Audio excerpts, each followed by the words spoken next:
शकत नाहीत, त्यांचे ते साध्या सुद्धा तक्रारी त्यांनी नीट करू शकत नाहीत, त्यांना मोबाईल नंबर माहीत नाही, मोबाईल नंबर कळत नाही आणि त्या अनंत अडचणीमध्ये त्यांच्या भरपूर 50% लोकांचे पैसे मिळत नाहीत आणि ते लोक खूप नाराज आहेत. त्यामुळे यांची रेग्युलरिटी येईपर्यंत डीबीटी पद्धत तुम्ही थोडासा स्थिर ठेवा. डीबीटी पद्धत कंप्लीट झाल्याच्या नंतर डीबीटी पद्धत चालू करायला पाहिजे. डीबीटी प्रोसेस तुम्ही कंप्लीट पूर्ण केलेली नाही आणि तुम्ही डीबीटी पद्धत लागू केलात आणि भरपूर वयोवृद्ध नागरिक, प्रवासबाळ नागरिक, निराधार नागरिक, वयोवृद्ध बाया, लेडीज खूप हैराण आहेत. त्यांच्यासाठी माझी खूप तळमळ होते.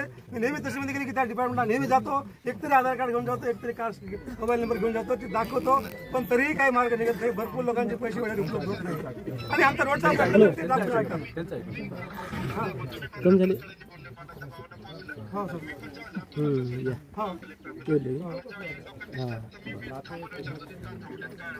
हा बरोबर.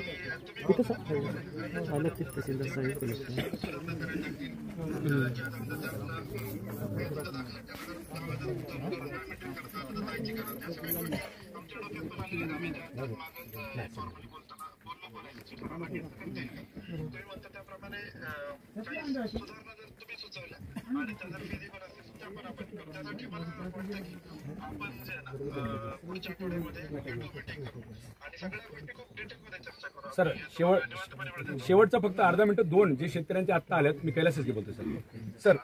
फक्त तुमच्या एफिशियन्सी बद्दल आम्हाला शंका नाही सर. आमचं एकच म्हणणं आहे की ज्या 2 गोष्टी आपल्याला आत्ता करता येतात, आम्ही अभिजित राऊत साहेब असल्यापासून 2 गोष्टीसाठी खूप पाठपुरावा केला सर, जो जिल्हाधिकारी महोदयांच्या अधिकारात येतो. एक म्हणजे 25%चं 2023ला पैसे दिले, 75% पीक विमा आले का कोणाला? 75% पीक विमा आज तागायत पडला नाही. आणि सर जवळपास मी 2 ते 5 हजार लोकांचे आम्ही तक्रार अर्ज सुद्धा कृषी विभागाकडे दाखल केले. त्याच्यावर साधी सुनावणी संबंधित जे काही कृषी विभागाचे अधिकारी आहेत ना सर, ते घेतले नाहीत. आम्हाला असं वाटतंय की एवढं लढून सुद्धा पीक विमा कंपनीला पाठीशी घालतात आणि शेतकऱ्याला वाऱ्यावर सोडतायत. पीक विम्याचा एक विषय तुमच्या अधिकारात आहे, ते सोडू शकतो सर.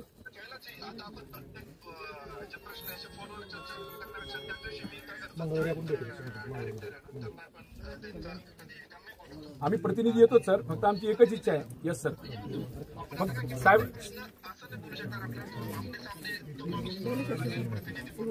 फक्त एवढंच सर, आमची एकच म्हणणं आहे. आता विषय वाढवत नाही, तुम्ही ट्रेनिंगला कळाला. फक्त आमचं म्हणणं आहे साहेब, हेच संबंधित आपल्याला जर पत्रावर मिळालं तर आपण आत्ता आमची पण विनंती आहे, आम्ही आता सगळे आहेत, आमची पण विनंती आहे, आम्ही यांना थांबवतो आहोत. म्हणजे आमचं म्हणणं आहे की समाधी हे उत्तर नाही. एक सार्वजनिक बांधकाम खात्याचे आपले विभागीय अभियंता आहेत, उपविभागीय देवगिरी तालुक्याचे, आणि इथं आले, त्यांना पण मी निवेदन दिलेलं आहे. त्यांनी येऊन इथं आम्हाला कमीत कमी त्यांचं काय कंडिशन आहे त्या रोडची, हाडी माळेगाव ते सांगत नाही, काय लेखी देत नाहीये. तर ताबडतोब इथे पाठवायला सांगा.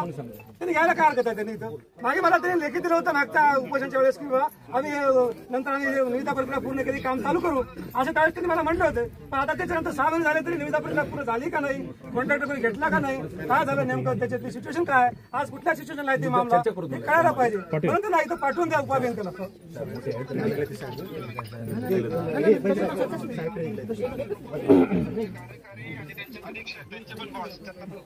हॅलो नमस्कार साहेब, मी श्वेता बसवराज पाटील बोलते, तालुका अध्यक्ष. माझी एक विनंती होती की शासनाजवळ आणि राज्य शासनाजवळ भरपूर पर्याय आहेत, पण आमच्या शेतकरी बांधवाजवळ शेतीशिवाय दुसरा पर्याय नाही. तर त्यांच्या मालाला, त्यांच्या जी समस्या आहे त्यांचा विचार करणे शासनाला दुसरा पर्यायच नाही आम्हाला. आणि जी लेडीज आहेत ती खूप म्हणजे जेंट्सच्या मागे खूप परेशान होतात.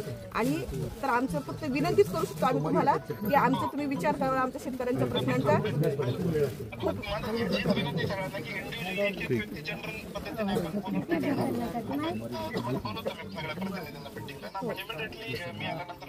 नाही, आमच्या शेतकऱ्यांचा दुसरा पर्याय नाही, त्याच्यामुळे आमच्या समस्यांचा विचार करा.